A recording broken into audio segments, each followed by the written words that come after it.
오늘 우리 하나님 말씀은 사사기 5장입니다. 우리 하나님 말씀 사사기 5장 1절부터 11절까지의 말씀입니다.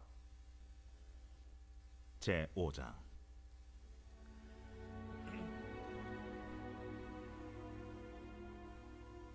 이날에 드보라와 하비노함의 아들 바락이 노래하여 이르되, 이스라엘의 영솔자들이 영솔하였고 백성이 즐거이 헌신하였으니 여호와를 찬송하라. 너희 왕들아 들으라. 통치자들아 귀를 기울이라. 나 곧 내가 여호와를 노래할 것이요 이스라엘의 하나님 여호와를 찬송하리로다. 여호와여, 주께서 세일에서부터 나오시고 에돔 들에서부터 진행하실 때 땅이 진동하고 하늘이 물을 내리고 구름도 물을 내렸나이다. 산들이 여호와 앞에서 진동하니 저 신의 산도 이스라엘의 하나님 여호와 앞에서 진동하였도다.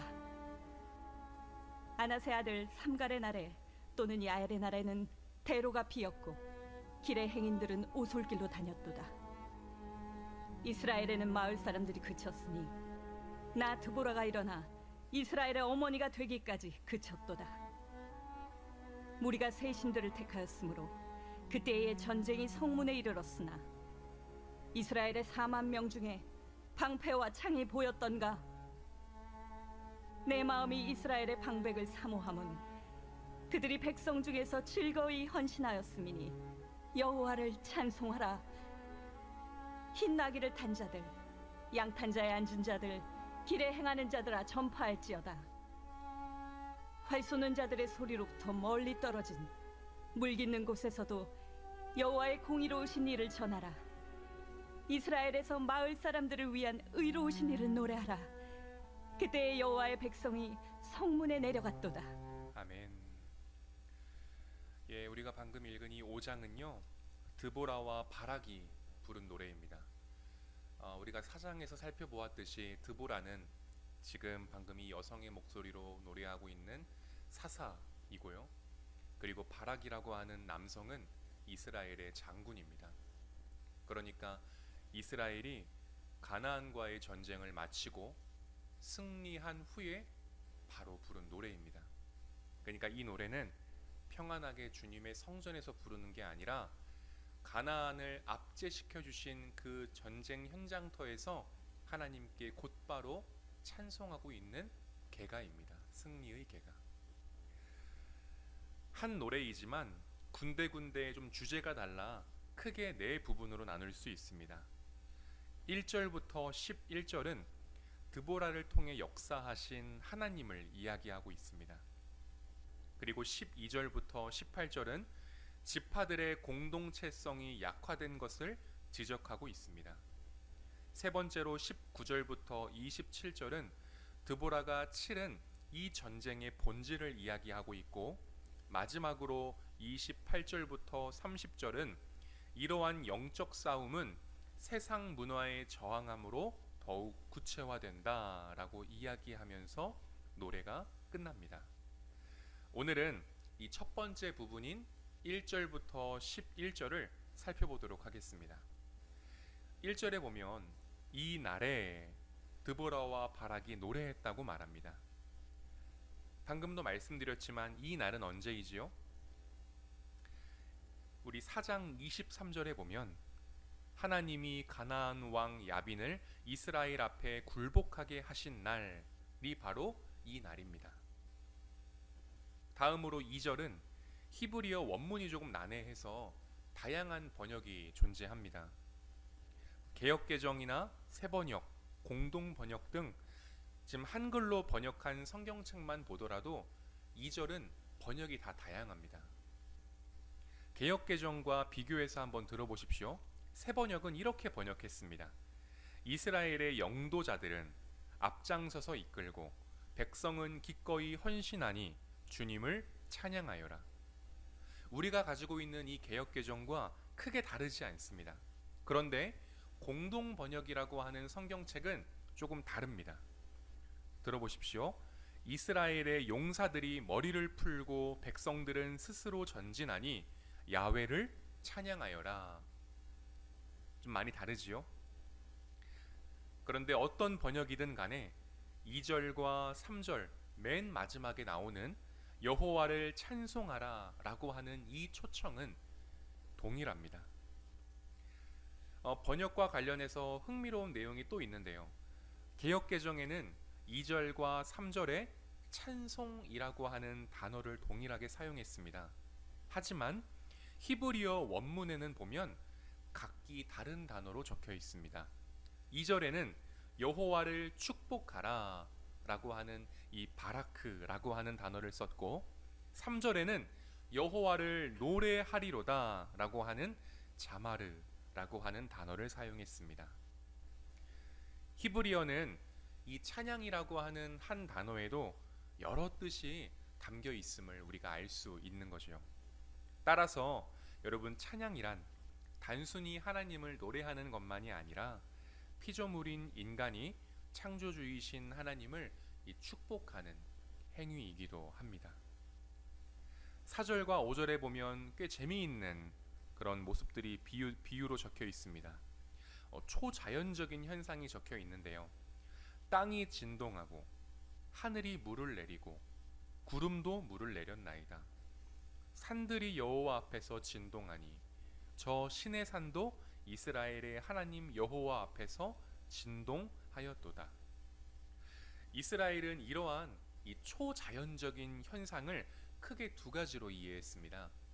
첫 번째는 하나님이 임재하실 때 나타나는 징조이고, 두 번째는 하나님이 우리를 위해 싸우실 때 나타나는 징조로 이해했습니다. 하늘이 범상치 않고 비가 와라락 쏟아지고 천둥 번개가 치고 불을 쏟고 땅이 갈라지고, 이러한 인간의 힘으로는 도저히 할 수 없는 초자연적인 현상이 눈앞에 펼쳐질 때 이스라엘은 겁먹고 두려워도 했지만, 그러나 겁먹고 두려웠던 이유가 하나님이 우리를 만나 주시기 위해 나타나신다, 하나님이 우리를 위해 대신 싸우신다 라고 하는 역사로 이해했기 때문에 그렇습니다. 6절부터 8절에는 이스라엘이 가나안에게 압제당했을 때의 상황이 적혀 있습니다. 이 부분에 대해서는요, 제가 아서 어니스트 쿤달이라고 하는 신학자가 있는데 그 신학자의 설명을 빌어 제가 설명해 드리겠습니다. 6절에 보면 대로가 비었다 라고 하죠. 중간에 대로가 비었다. 이건 당시 무역을 하던 상인들이 사라졌다 라고 하는 말입니다. 따라서 이 말은 이스라엘이 경제적으로 많이 어려워졌음을 의미합니다. 시장에 장사하는 사람들이 사라졌다는 말이죠. 그리고 6절 맨 마지막에 행인들은 오솔길로 다녔다라고 하는 건 가나안 사람이나 당시 노략질 하던 사람들을 피해 상인들이 뒷길로 다녔다라는 걸 의미합니다. 그러니까 이스라엘의 율법들이 사라지고 가나안 사람들이나 노략질하던 사람들이 횡패했던 시대라는 것이지요. 그리고 7절에 이스라엘에는 마을 사람들이 그쳤다라고 하는 건 이스라엘 각 마을마다 가나안으로 사람들이 끌려가 마을에 사람이 없어 농사조차 짓기 어려웠다는 걸 의미합니다. 그리고 마지막으로 8절에 방패와 창이 보였던가 라는 건 가나안이 이스라엘에 있는 무기들을 모두 몰수해서 당시 군인들이 싸울 무기들이 없었다 라고 하는 걸 의미합니다. 이스라엘은 이러한 힘든 압제를 21년 동안 당했습니다.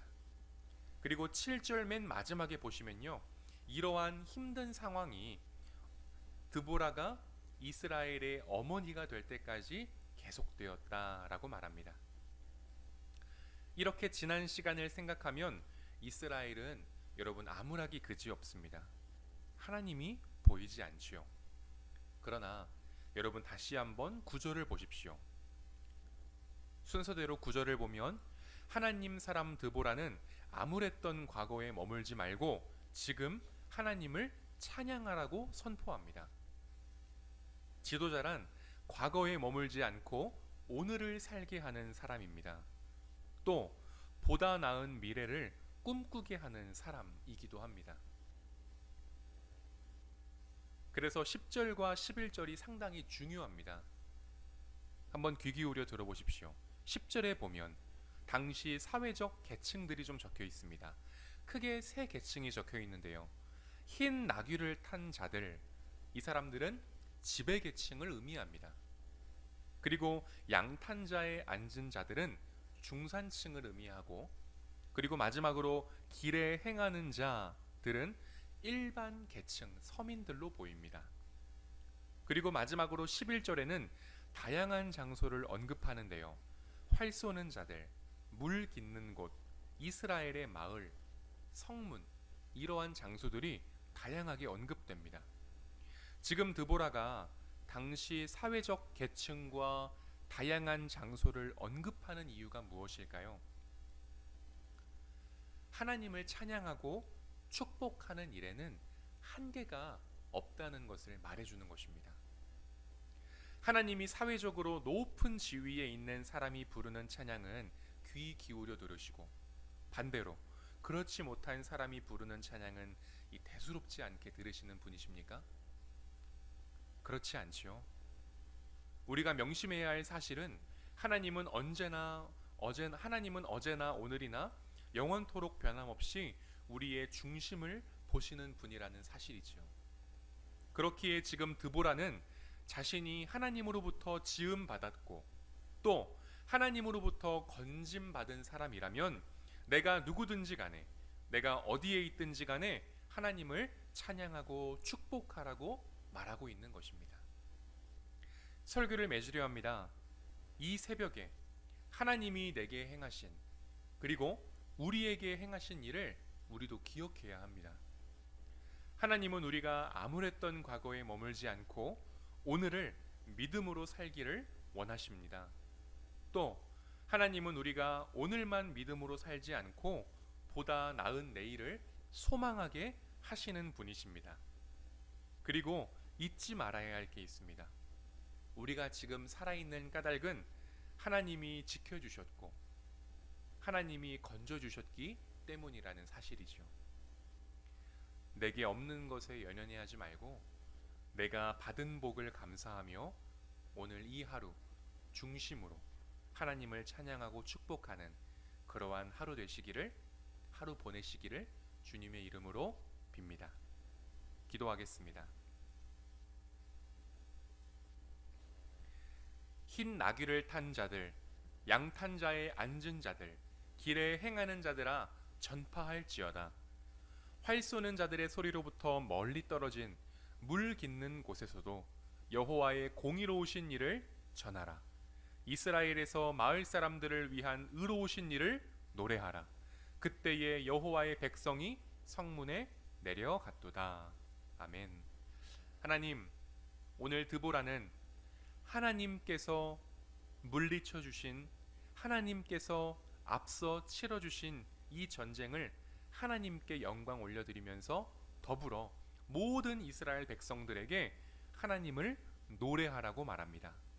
주님, 오늘도 우리도 이 새벽을 시작으로 오늘 하루가 저물기까지 내가 주어진 그 자리에서 하나님을 노래하고 내게 행하신, 내 삶에 행하셨던, 그리고 앞으로 내 삶에 행하실 우리 하나님의 그 선하시고 아름다우시고 그 존귀하신 일을 노래하고 전하게 하옵소서. 믿습니다. 지금 당장 내 눈앞에는 형편이 나아지거나 건강이 좋아지거나 모든 일이 주님 탄탄대로 풀리는 것처럼 보이지 않을지라도 하나님께서 반드시 앞서 일하시며 길을 만들어 주실 것을 믿습니다. 하나님, 오늘 이 새벽에 우리에게 말씀하여 주시고 또한 우리 또한 하나님 앞에 우리의 중심을 솔직하게 아뢰면서 주님과 더욱 동행하는 이 새벽 되게 하여 주시옵소서. 하나님, 오늘도 이 한날을 다시금 우리 주님께 의탁합니다. 받아주시고 하나님 사용하여 주시고 하나님 다스려 주시옵소서. 오늘도 우리의 간구를 아시는 주님, 이 새벽 우리를 만나 주시옵소서. 예수 그리스도 이름으로 기도드립니다. 아멘.